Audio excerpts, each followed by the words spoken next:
একই গরমের মধ্যে বাচ্চি না, ঠান্ডা পড়া গরম পড়ছে, এর মধ্যে কামড়াইতেছে আবার মশা। আমাকে যদি জিজ্ঞাসা করে আমার বাড়ির মধ্যে কে কে আছে, তাহলে বলবো আমি, আমার মা বাবা আর 20-30টা মশা।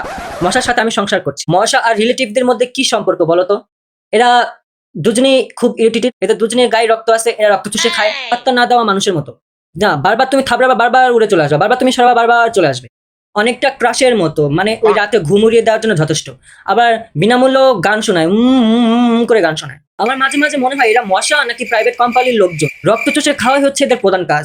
জাস্ট চোখটা লাগে আসবে, এর মধ্যে গালের মধ্যে থাপ্পড়, দেখি মশা। মশা জ্বালায় ঘুমই হচ্ছে না। শালা পারমিশন না নিয়েও একেবারে হুল ফুটিয়ে দেয়। আবার গানও শোনায় কি তেরা কামড় মুছে জিনের না দে, জিনের না দে।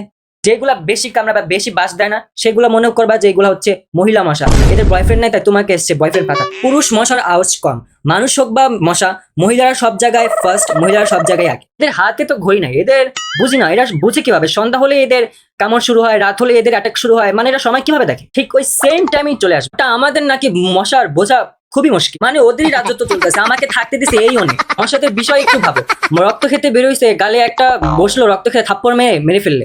এদের বাসায় মা বাবা ভাই বোন ছেলে মেয়ে, এদের কোনো খবরই নাই যে মরে গেছে।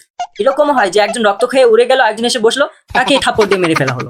মানে এদের সাথে 2 নম্বরই হয়। মশারি টাঙিয়েছিলাম মশাদের আক্রমণ থেকে বাঁচার জন্য, শালা পাংখার আক্রমণ থেকে বাঁচিয়ে দিচ্ছে। ভেতরে গরম প্লাস ভিতরে 10-12টা মশার কামড় আর মশার লাইসেন্স ছাড়া গান।